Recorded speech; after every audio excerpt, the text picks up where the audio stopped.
pensando en, ¿se acuerdan la película o el dicho el hilo rojo, el que te une con personas en las cuestiones del amor? Bueno, ¿qué tal si pensamos en el hilo azul? En los hilos azules que nos conectan con personas que nos pueden ayudar y que a su vez nosotros podemos ayudarlos en ese intercambio. ¿Por qué se me ocurrió el hilo azul? Porque el hilo azul, dentro de la parte, o sea, la metafísica tiene varias partes, ¿no? Uno tiene que ver con los principios de la metafísica, como para que las cosas se manifiesten o sucedan, etc. Y otra parte tiene que ver con los rayos. Y el rayo azul y cristal, tiene que ver con la fuerza, con la protección. Entonces lo pensé desde ese lado. En cuántas veces no sabes que el otro te está necesitando y a su vez no sabes, ese otro no sabe que vos lo podés ayudar en un montón de cosas. Bueno, y lo pensé desde ese lugar, porque creo que este canal, esta cuenta tiene esa idea, ¿no? De ver cómo poder ayudar al otro, porque yo lo siento como una misión, ¿no? Realmente. Bueno, calculo, si no lo sabemos, yo soy psicóloga, pero tengo la mente súper abierta porque lo que estudié en la universidad, soy licenciada en psicología,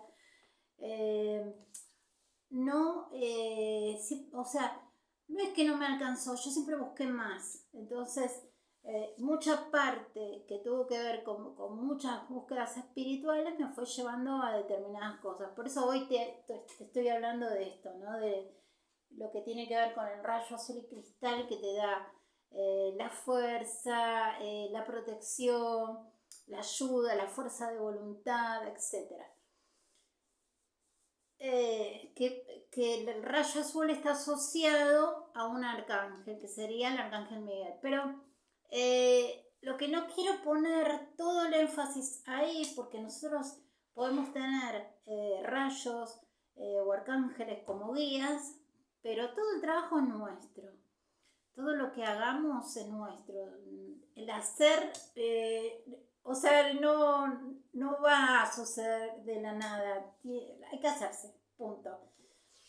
Como este video, digo, bueno, hay que hacerlo. Hay que hacerlo y hay que contarlo y hay que expresarlo, porque si no, o sea, nadie te lo va a venir a solucionar. Lo digo desde ese aspecto.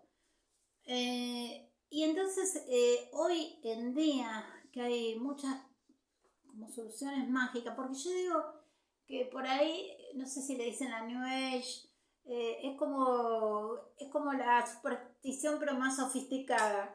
Entonces, dejemos de lado todo ese tipo de pensamiento mágico y bueno, y ver cómo hacemos que las cosas sucedan. Y muchas, o sea, un principio tiene que ver con la comunicación, con que el otro sepa qué es lo que haces y en qué lo puedes ayudar. Entonces, hoy escuchaba a alguien que hablaba de alguien que tenía un inconveniente y lo analizó muy genéricamente. Y digamos que muchas de las cosas que suceden en la vida actual tienen que ver siempre con cosas que fueron entramadas de cómo vos aprendiste a ver la vida desde lo que te sucedió, desde cuando eras niño, etc. Que fue una de las cosas que a mí me pasó el otro día, ¿no? Que les contaba que yo tuve un malentendido con una persona mayor, un familiar, y viste cuando vos das lo mejor y vos decís, pero ¿qué pasó? O mi sonrisa o mi risa fue malinterpretada, decís, ¿qué pasó? Y bueno, tiene que ver con eso, cuando algunas cosas se desarrollaron en la infancia de cierta manera, ¿no? Y eso, o sea, te arma como un perfil psicológico, ¿no? Entonces, podés estar dentro de la normalidad, pero tener cierto rasgo o índice en donde te perseguís, que la persona te dijo esto, se rió por esto y no es, y por ahí diste lo mejor. Eso es muy importante, eso es el trabajo que se hace en la terapia, ¿no? En la terapia psicológica. Pero hay unas cositas muy sencillas, porque hay gente que por ahí entiende o malentiende la función del psicólogo. El psicólogo no es un amigo ni un consejero, ¿no? El psicólogo analiza lo que te pasa a través de tu discurso, de cómo hablas, va atando cabos y te va ayudando a atar cabos y a cómo sean nuditos, nuditos en el sentido de que, viste, como hay un nudito que traba, que ahí conflictúa, te ayuda a desatarlo. Bueno, eso toma un tiempo.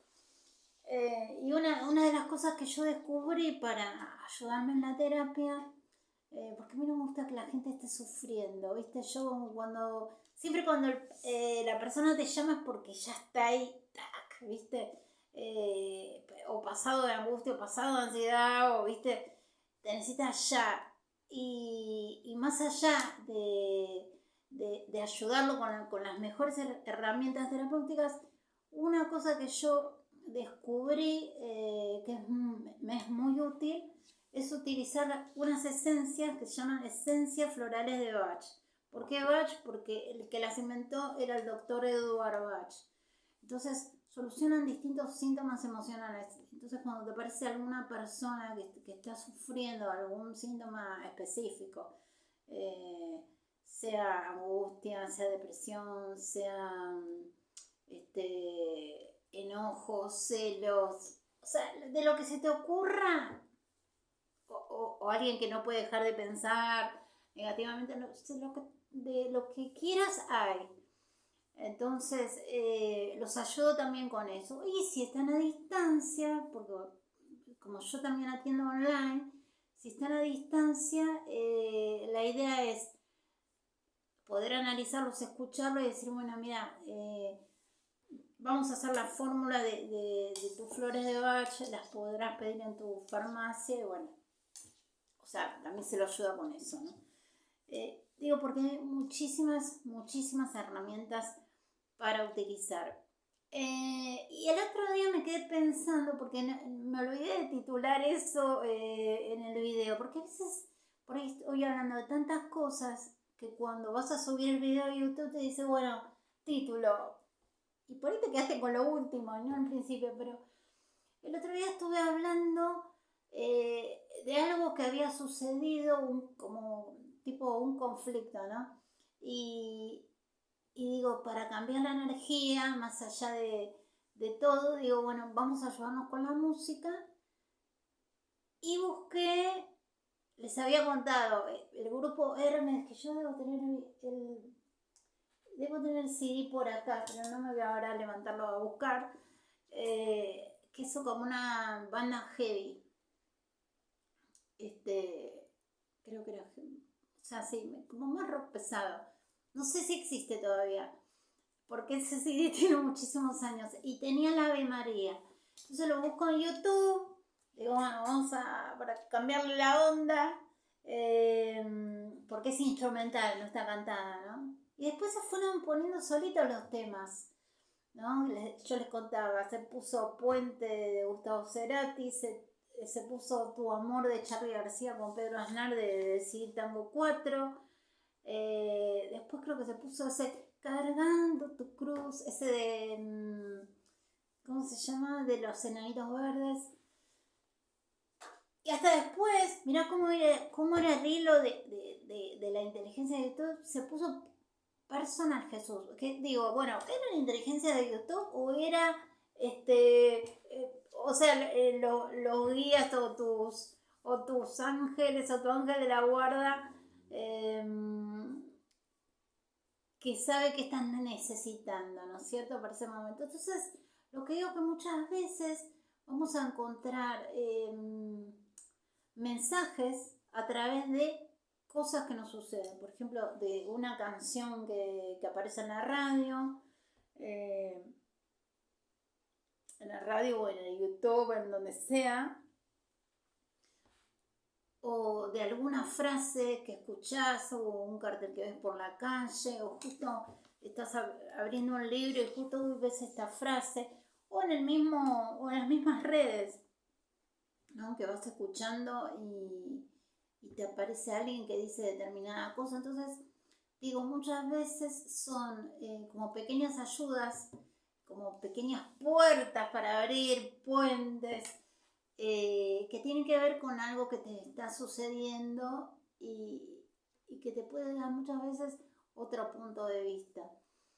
Entonces poder tomar esas herramientas como útiles, como válidas, y para eso hay que estar atento. Y hay algo que tiene que ver con el tema de nuestra vibración. Obviamente que nunca, no sé si siempre vamos a estar parejos, ¿no? Porque bueno, la vida acá en el planeta Tierra bastante, tiene bastantes cosas, ¿no? Pero cuando aprendes a tener una mirada linda de las cosas, por más que a veces te sorprenda algún hecho que por ahí no te agrade, o sea, lo que va a ser tu emoción si vos estás equilibrado, si tenés trabajo terapéutico, es, bueno, sí, te enojarás o en el momento, viste, o caerás, pero cómo volver a subir y estar en una vibración lo más elevada que puedas, ¿no es cierto? Esto es súper importante. Entonces, más allá de lo que hagamos o que pidamos, porque a veces la gente pide a su creencia espiritual de una manera desesperada y no hace falta ni ir a la iglesia ni nada, vos te comunicás desde tu corazón en cualquier lugar donde estés. Es súper importante hacerlo de una vibración alta. Hoy, por ejemplo, estaba viendo un vivo, ¿viste? De Instagram.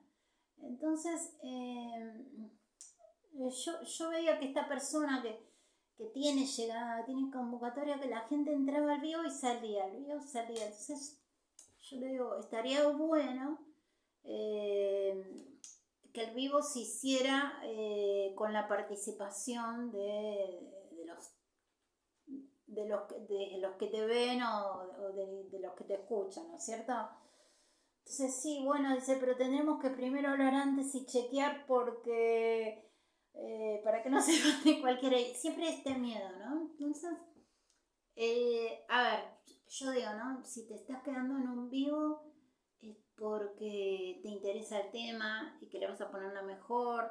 Y si no lo despedís con elegancia, está, pero había como un temor al riesgo, ¿no es cierto? Que es entendible, no digo que no, es entendible, pero yo ahí si tuviera que apelar, bueno, sí apelaría a la protección, ¿no? A pedir, ¿no? Tipo poner el rayo azul como la protección o el arcángel Miguel la protección para que, bueno, el vivo salga bien, etcétera, etcétera.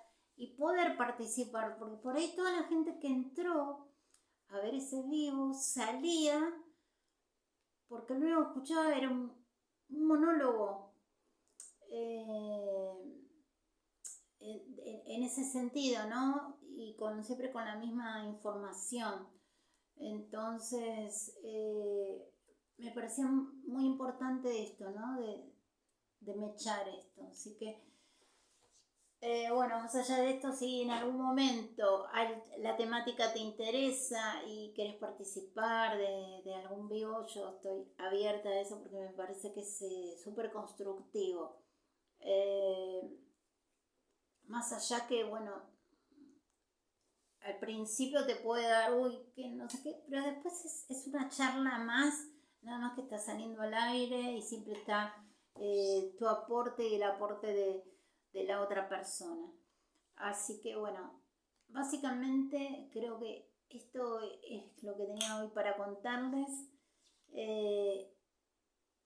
y que nunca se queden con los supuestos, ¿no? Con los supuestos de decir, bueno, no, pero yo le iba a decir tal cosa, pero no le dije por lo que sea. Sea, sea para un laburo, sea para una amistad, sea para una persona que te interese. O sea, no presuponer, sino preguntar. Porque a veces, o sea, nos podemos encontrar con digamos, la puerta abierta del otro, con que la puerta se abre, o que la puerta se abre despacito, te dice, che, ¿qué onda? Bueno, no te lo dice así, pero es como que pregunta y repregunta, te puede decir, ah, bueno, sí, tal, o se despejan las dudas, ¿no? Esto me parece súper importante porque siempre al final tiene que ver con el soltar el miedo, con el atreverse, con el arriesgar. Eso es, digamos, eh, eso es lo que superaría, digamos, muchas cosas del mundo. Porque muchas cosas quedan como supuestas y no pasan al otro lado. Al otro lado, que sería la acción o el preguntar, ¿no? En este sentido, ahí la comunicación abierta, el poder preguntar, siempre con amabilidad, con sonrisa, etc.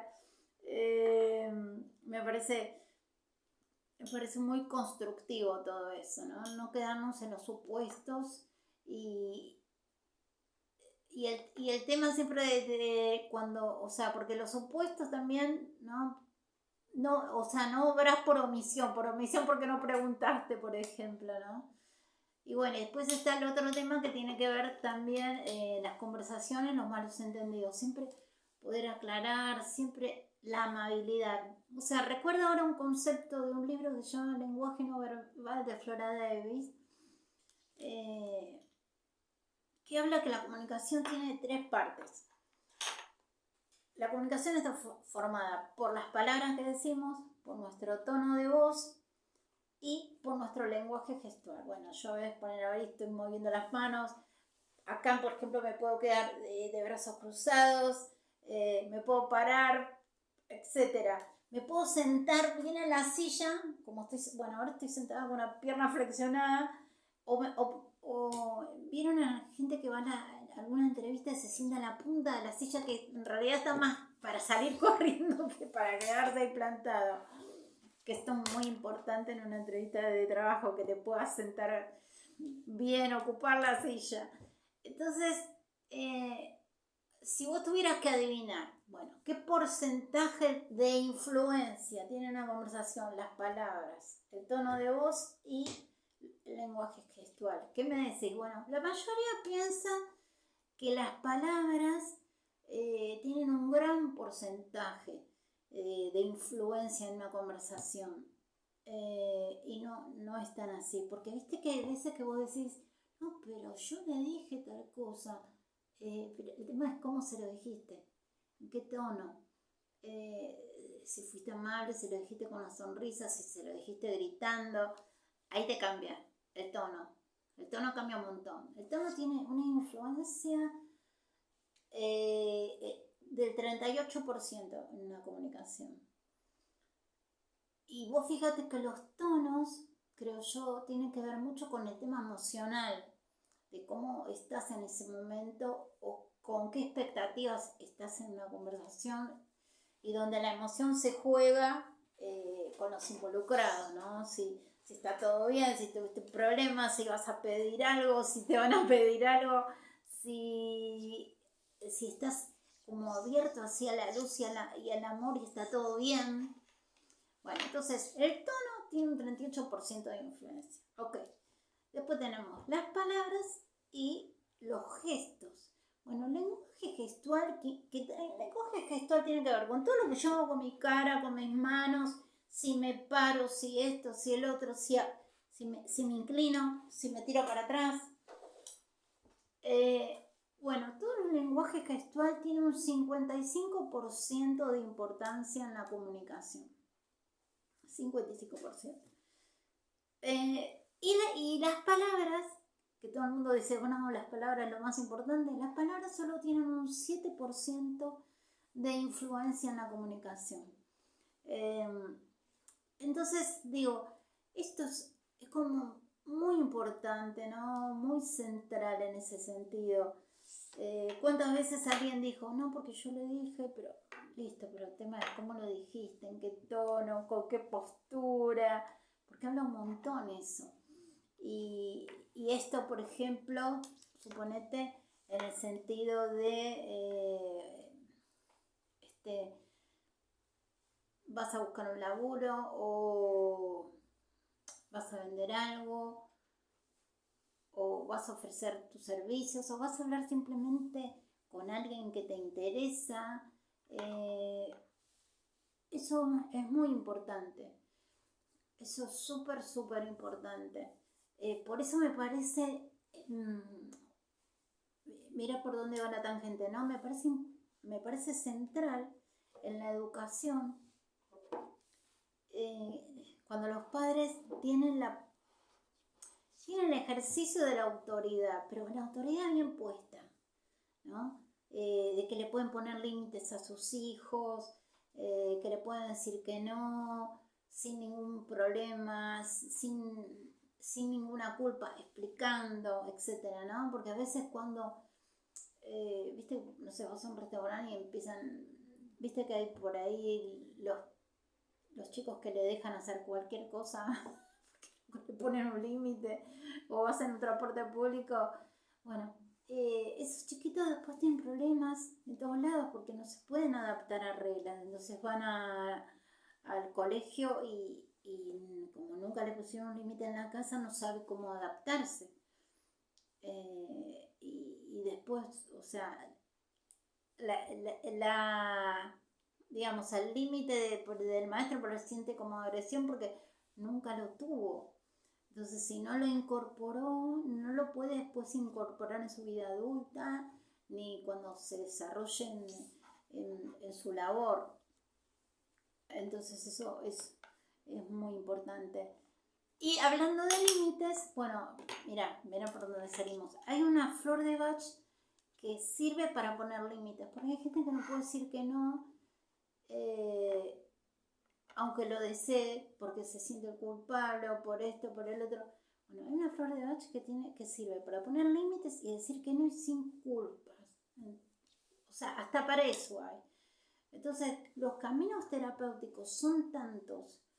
En mi parte incluyo la parte espiritual también, pero yo puedo incluir la parte espiritual, pero si no deshacemos lo que hay que analizar, porque por ahí no se entiende el término deshacer, yo estoy hablando en términos lingüísticos, etcétera, que tiene que ver con nuestro análisis psicológico. Si nosotros no logramos analizar en profundidad por qué aparecen tales comportamientos o tales respuestas y siempre se te genera lo mismo, es porque hay algo que está entendido desde tus vivencias infantiles, desde tu crianza, desde tu educación, etcétera, de tal manera que no lo puedes desarrollar de otra. Entonces siempre decís, uy, siempre pasa lo mismo en esto, siempre en tal cosa en el otro, porque la vida te va mostrando ese desafío hasta que lo puedas desarmar. Y a veces el desarmar eso, que no te vuelva a suceder, solo tiene que ver con cambios de actitud. Y esos cambios de actitud, ¿cómo aparecen? Cuando podés repensar las cosas mediante la terapia, porque digo, hay veces que la gente no, o gente que nunca ha hecho terapia no entiende que si ahora hay muchas modas del holístico sin la profundidad que hay que desarrollar, ¿entendés? O mucho, que me parece bien el aporte también, ¿no? Hay mucho coach, y no critico el coach, me parece un aporte valioso, pero hay veces que si vos no deshaces los nodos del inconsciente, ¿por qué están generados ahí? ¿No? Y esto se trajo psicológico, no puedes llegar al otro. ¿Entendés? Es como que no puedes construir si los cimientos están mal de la casa, ¿entendés? Entonces, esos cimientos que por ahí hay que arreglar, como ese es el trabajo terapéutico, psicológico. Bueno, arreglamos estos cimientos para que las próximas construcciones vaya todo derechito, ¿entendés? Porque, o sea, no hay respuestas, digamos, mágicas. En el sentido de somos robots, no, listo, nosotros tenemos que entender por qué nos estamos moviendo de determinada manera o generando distintas situaciones. Cuando las logramos analizar el por qué, es como si las bases de poner que estás construyendo una habitación, que estaban un poquito torciditas los ladrillos o un fierrito estaba para este lado o acá, bueno, mira, acá había poco cemento o acá el cemento tenía poca arena, listo, es como que ahí lo desarmamos y lo volvemos a armar. Es algo así, metafóricamente hablando, como para que lo comprendas. Entonces después las cosas te van a ir yendo mucho más fácil, pero solamente porque existe esa mirada, ¿no? Esa mirada y esa amplitud. Bueno, si tenés alguna duda, si esto te generó alguna pregunta o una consulta que quieras hacer, porque siempre vale esto, ¿no? Cualquier consulta siempre es válida, así que si en algún momento estás necesitando de una terapia así, diferente, ya sabes que podés contar conmigo, me escribís y bueno, y ahí estamos para construir juntos el mundo. Bueno, les mando un beso, soy Eli, nos vemos.